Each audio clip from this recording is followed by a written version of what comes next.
Welcome to another Panther Math Corner. This is your teacher, Dr. Howard, and I hope you're doing well. Today we're going to look at solving absolute value equations, and what you see before you is the algorithm or the rule to solve absolute value equation in the form of absolute value ax plus b equals to c when c is greater than equal to 0. Solve the related equations, and I haven't written them down because I want to make a clear distinction on solving absolute value equations. Now, absolute values represent or means if you have the absolute value of a number, for instance, let me say absolute value of 9 equals to 9. The 9 represents the number of units. The number of units that the number is near 0. The number of units from 0.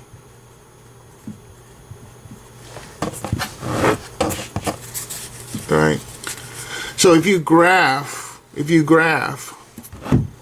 like this, it's just saying that 9 is 9 units from 0. That's all it means. Alright. It doesn't change the number positive or negative. If it was negative 9, absolute value of negative 9, that means if it's negative 9, absolute value of negative 9, the value of that would be 9. Absolute value of negative 9 equals to 9. The 9 represent how many units it's negative 9 is from 0. So negative 9 is 9 units from 0. So it just identifies distance in a relationship of the number of units it's from 0. And it's not like distance, but you can count and you would think it would be distance. Alright, but there's a distance formula that we're not going to use right now. But for students, you can say that the absolute value sign determine how far the numbers are from 0. And you can identify that in that relationship. Now, back to this. I'm going to interpret this. Now, when we solve for the absolute value of ax plus b equals to c, we want to make two checks. Check if c is greater than 0, and also how do we interpret the absolute value equation as two related equations, because you're going to look at it this way. When we talk about absolute values of a number, we want to look at where 0 is located. 0 is in the center on the graph, on the number line. When you look on the left, you're looking on the negative side, and when you look on the right, you're looking at the positive side. So absolute value identifies how the solutions look on the positive side and the negative side, and that's what we're going to do. So this is an easier way to do it, to solve equations of this type.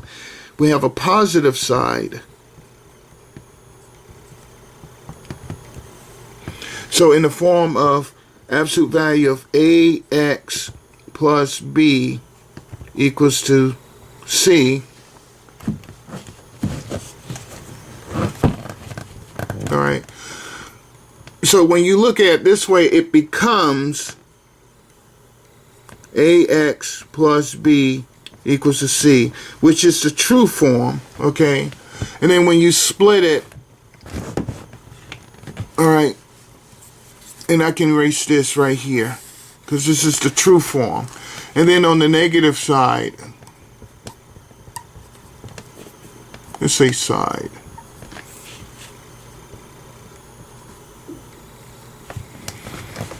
you have ax plus b equals to negative c. Alright. You have two sides.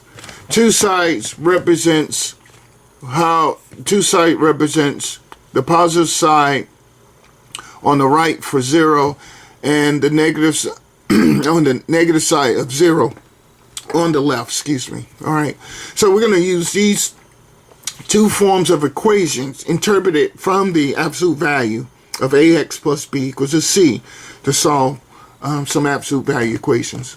And let me demonstrate right now.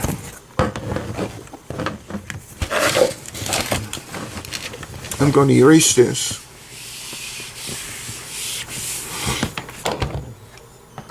I'm going to solve two equations. Absolute value of x minus 1, excuse me, equals to 6. Okay? Oh, excuse me. All right, so we have the absolute value of x minus 1 equals to 6. First thing we look at is c. You have to ask yourself a question. Is c greater than or equal to 0? If it is, that means that it's a true statement. It passed the test for testing out the value of your number that's on the right that equals to that is greater than 0. So 6 is greater than 0. So we can split the equations.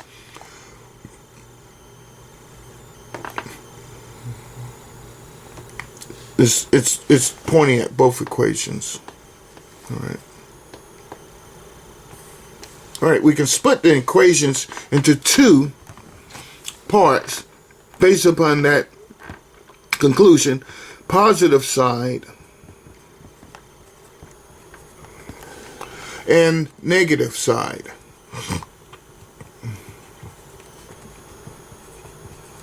All right, so the absolute value signs are gone when we do that. X minus 1 equals to 6, and x minus 1 equals to a negative 6. All right, so we split the equations into two parts from interpreting the absolute value because we are trying to determine how the solutions are from 0. So you got now if you do it on a graph, normally the negative side will be on the left and the positive side will be on the right. But to interpret the formula, it's stated to find the positive and the negative from its interpretation. But you can tell when you look on the number graph, just in case, just to make that clear. So let's solve this equation on the positive side. So we're going to take plus 1 on both sides. All right. I'll pull it up a little bit. We're going to do plus 1 on this side. So this cancels. So x equals to what? 7. All right. It's 7. I like to put a little dash in my 7s. All right. I learned that trick from a former college professor. He loves to do that. And also a IRS agent, former IRS agent, my father-in-law. Okay, and on the negative side, we're going to do plus 1. All right. Notice the operations using the same addition property, but the values will come out the same. The values will come out differently, excuse me. So this cancels, so x equals to a negative 5. All right, so your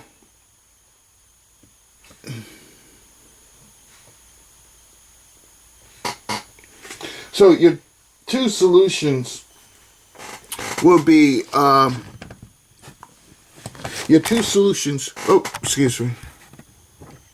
All right, I'm sorry. So your two solutions in this case will be, let me write it down.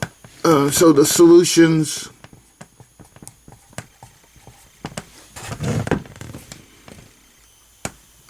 x equals to 7, x equals to negative 5. All right. Okay. All right. I hope that was clear. And what we'll do another one right now. I'm going to erase this. But this is an example when you have solutions. Let's do one example that shows that there's no solution.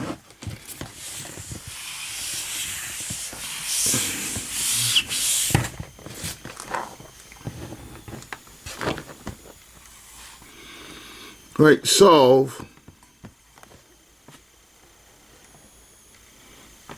absolute value of 3x plus 1 equals to negative 5. All right. Again, before we split these two equations for a positive side and a negative side, we'll always have to check C. C will tell us what to do. All right, so let's do this. C is greater than 0. So negative 5 is C, okay? True or false?